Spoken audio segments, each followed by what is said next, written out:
I got ready so quickly that morning that I think I must have beaten a world record. In 5 minutes I had pulled on my adventure jeans and my old Tintin jumper, packed my rucksack with a water bottle, an apple, a banana, put on my wellies, brushed my hair and emptied my piggy bank. I had exactly £4.20 saved up, so I took £3, hoping that just like my astronaut stationery set, I could find 2 pomegranates that were on sale. First we went to the fruit stall that was at the bottom of our high street. It's run by a man and a woman called Mr. and Mrs. Marbles, who like to shout, "Only a pan! Fruit and veg, only a pan!" to all the people that walk by. Their faces were always red and smiling, and they wear giant square-shaped green belts around their waist, which look empty but jingle aloud while they walk. Mrs. Marbles helps people pick out the fruit they want, and Mr. Marbles puts them in a bag. We always buy our fruit and vegetables from them, and I've never known them not to have anything we need. But when we asked them if they had a pomegranate, they both shook their heads and told us to try the supermarket. So we walked up and over the hill to the supermarket. They had a fruit section that was as long as our house, but Mum couldn't see a pomegranate anywhere. We went over to a man who was stacking carrots and humming to himself and asked him if they had any pomegranates in store. He walked us over to a small box, but it was empty. "Sorry, love, looks like we've run out. You might want to try the bigger supermarket on the other side of the town." "Ah, OK, thank you." Mum looked down at me and sighed. Then she said, "Come on, the adventure continues." We hopped onto a bus and after half an hour landed at an even bigger supermarket. This one had a car park as big as a football field and corridors as long as the ones in school. But we still couldn't find a pomegranate anywhere. "Let's ask someone," said Mum. "They must have them." We walked around and found a man dressed in a suit who was standing by the sandwich section. He had a label on his jacket that said, "Frank Smith, Floor Manager." I didn't know what a floor manager was, but I guess he had to make sure the floor was clean and help anyone who fell down get back up again. But Mr. Smith didn't look like the kind of person who would help anyone get up from a floor. He had lips that went downwards as if they'd never smiled, and his hair looked wet as if a large bottle of oil had fallen on top of it. He was staring at a clipboard and muttering angrily to himself. "Excuse me, Frank, is it?" "Hi," said Mum, smiling. The man gave my mum a cold nod before continuing to fill in a long form. "We're looking for some pomegranates, but can't seem to find any," said Mum, smiling even more. "We don't sell them here," said Frank, still looking at his clipboard. "Oh, really? Any idea where we could find some?" continued Mum. "No." My mum looked at him for a few seconds and then said in her warmest voice, "Thank you. You've really outdone yourself in helping us today. Have a wonderful day." And grabbing my hand, she walked away.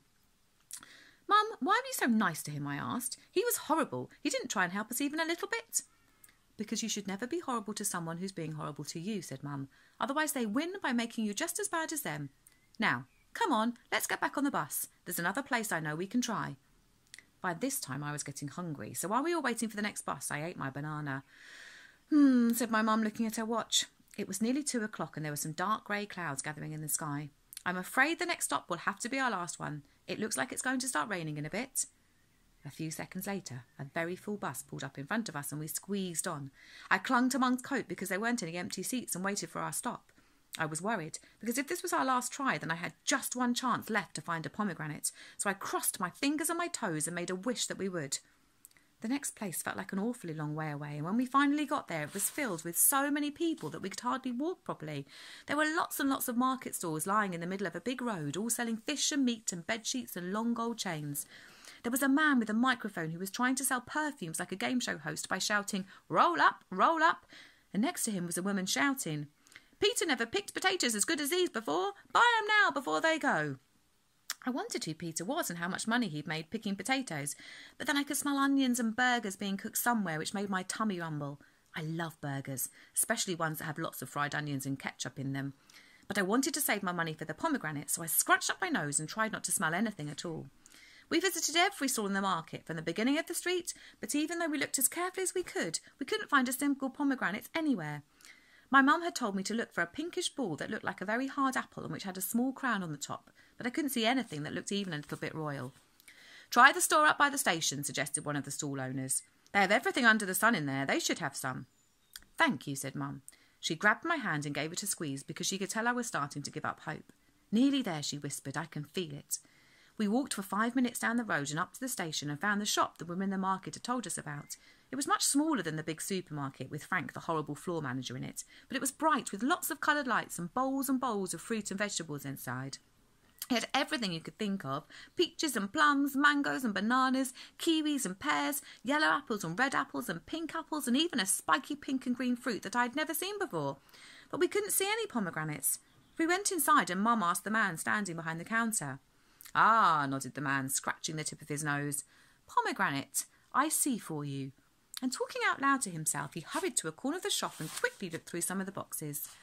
"Much, much regret," he called out. "No more, but we have delivery on Tuesday." The man came back and looked at us, and we looked at him.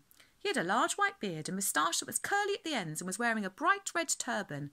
I liked him because his eyebrows were like hairy caterpillars, and they jumped up and down a lot when he spoke.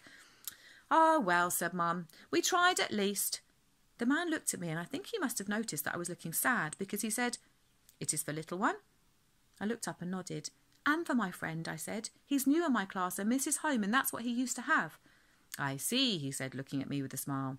And then he frowned as if he had just thought of something, and suddenly pointing his finger at the ceiling and crying out, "Aha!" he ran to a small door at the back of the shop and disappeared. Mum and I looked at each other in surprise. "He's funny," I said. "I like him."